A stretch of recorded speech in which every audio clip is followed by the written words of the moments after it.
the basis of the conversation that I'd like to have with you is on two fronts, because we explore multiple industries, explore how people make money in those spaces, explore what you do with your personal finances as well. And so I want to explore that as a pilot, right? The possibilities and processes as a pilot. But then there's other really big pillar that you've come out as a recovery ambassador, recovering from alcoholism, and there's a whole other world around how that works. So I just want us to explore or talk about those two things in relation to your life and how those have manifested. And essentially got you to where you are today at the tender age of 34. Yeah. So I mean, I know based off of, I guess, the stuff that I've watched and what you said, that you relatively came off from a relatively well-off background. Maybe you can just give some context to that, because I know you talked about taking annual trips as a family, overseas, and what that was like. So yeah, maybe we start there, in terms of just the money or the money environment that you grew up in.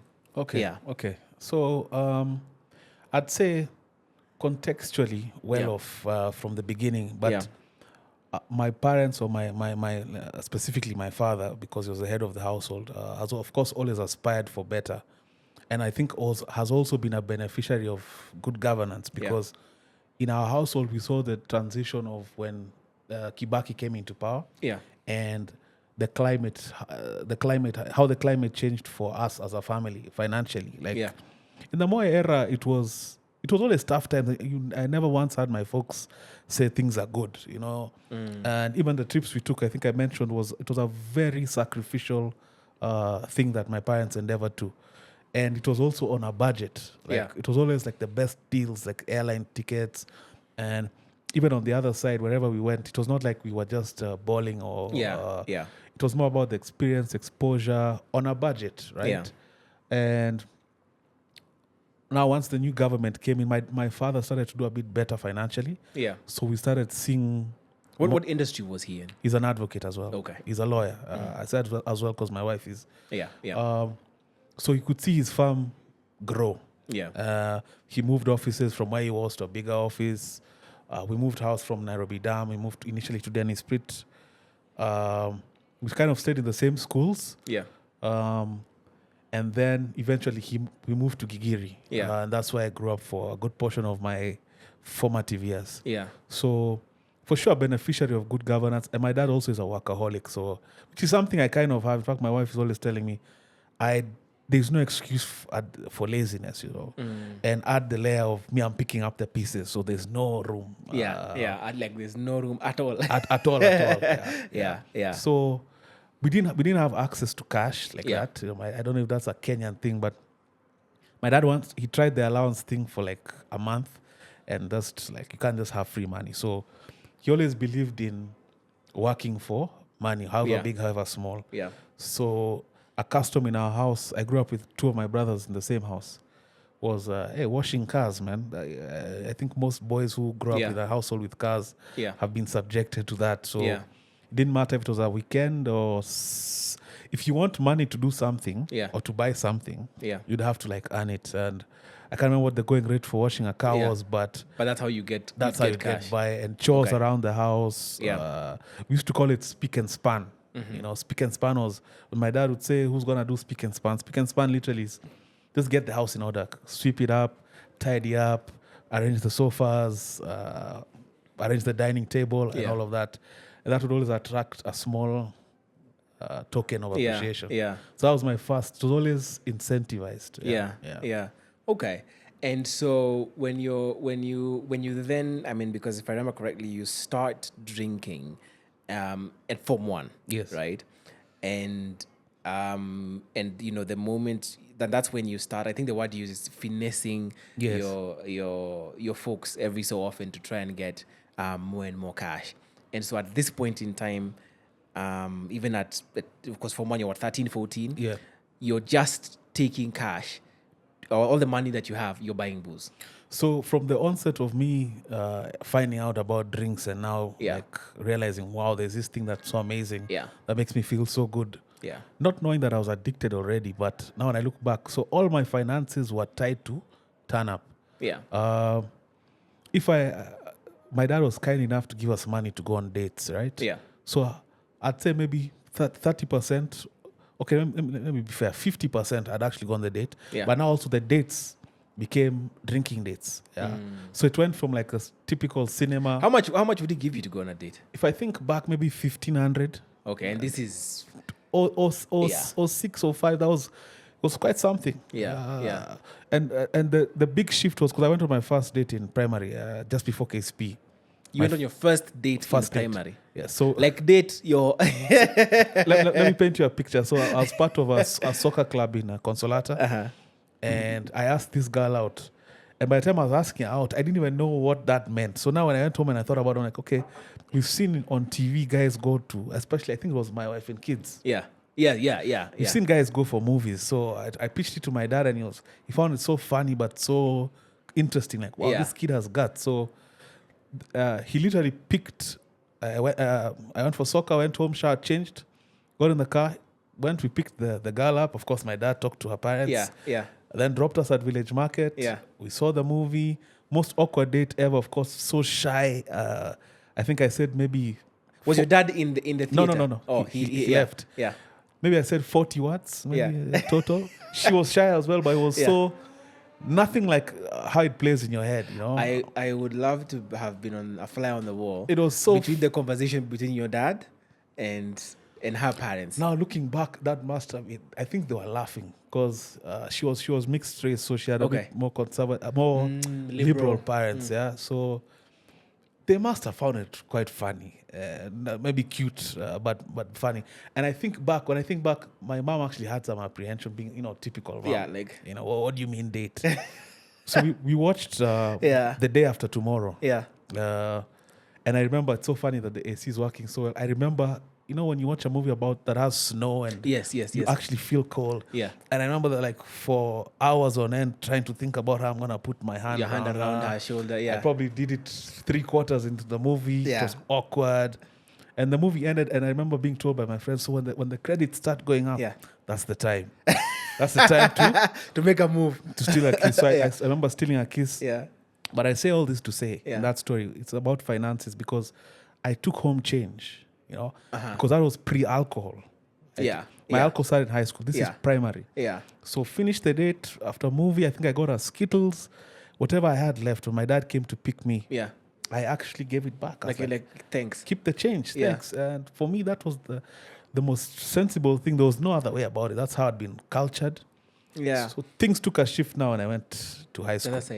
That's really interesting. And part of the reason why I was saying that is because I have I father 2 daughters.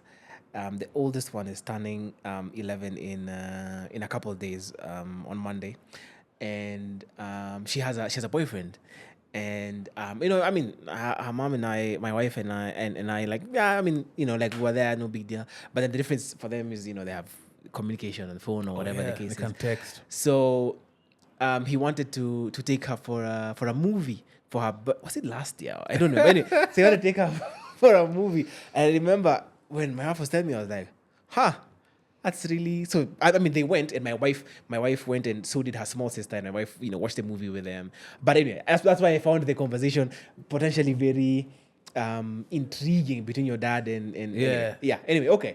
That makes sense, because I guess now you've taken cash back. So this is before... This is pre-alcohol. Now, what are your dates like after alcohol? So when I think back, even from the approach was boozed, like I was tipsy. I remember one of the girlfriends I ended up dating for relatively long, maybe like a year. Yeah. A year back then was like 10 years. So yeah. I met her at the pool hall of Village Market and I was tipsy. So I had the courage, So I went, hollered at her, got to talking, got a number, kept texting. At that time, I think it was still SMS. Yeah. SMS calls up on a pale. Eventually took her on a date. Went on a few proper dates, like maybe a movie, maybe lunch, before quickly it became Sherlock's Den, right? And so much so at some point she pointed it out. And this time I'm maybe late teens. She's like, hey, but why are we always drinking? You know, Yeah. it was fun in the beginning, like, oh, her first experiences with booze as well. Yeah. But for me, I'd always take it a step further. So like once the money has run out for like black ices and beers, Yeah.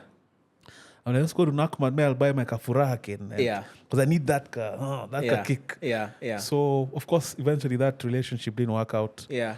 Fun enough, for booze reasons at that age. Yeah. Yeah. So hey, money was pata pote. I had to get really creative. Yeah.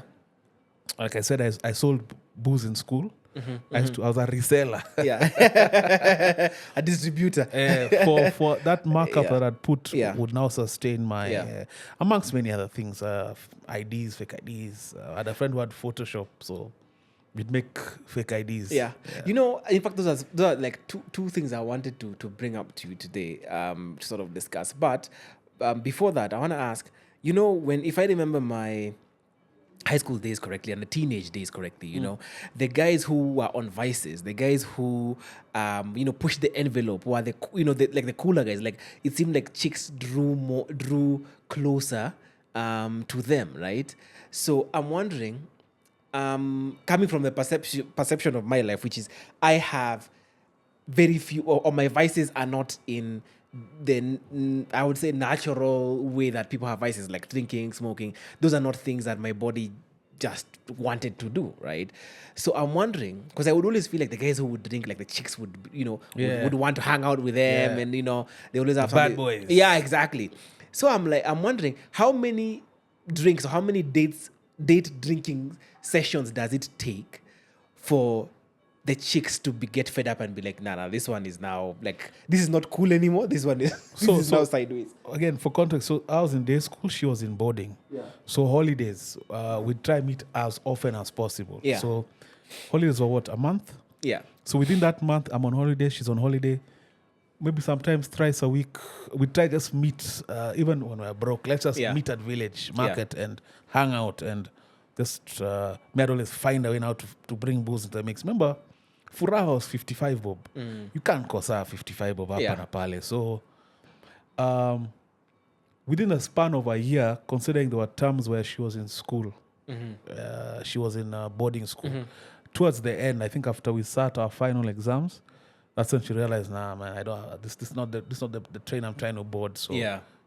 Okay, and even in terms of being able to purchase, drinks underage. And I'm asking this from the context of I was suspended in high school. I was in boarding school. Like I said, I'm not a person who was on Vices, right? But I wanted to fit in, and I never felt like I fit in. So, and then I had braces, right?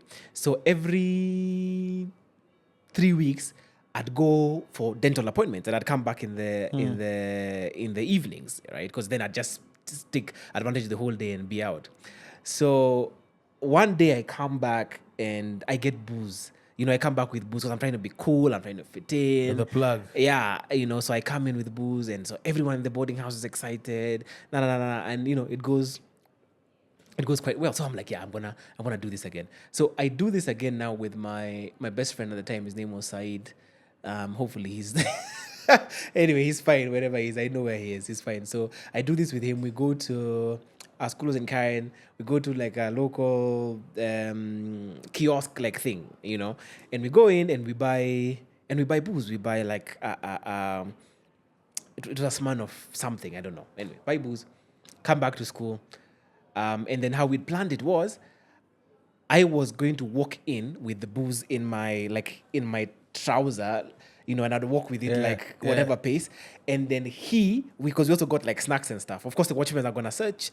So he was going to come in with a bag and the watchmen were going to search him. Yeah. Right? And then I was going to like walk through. So it went according to plan for like 2 whole minutes.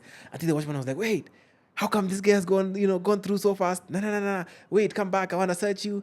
So at this point, I'm like, oh my God, this guy is going to catch me. So I removed the bottle and I throw it into a bush.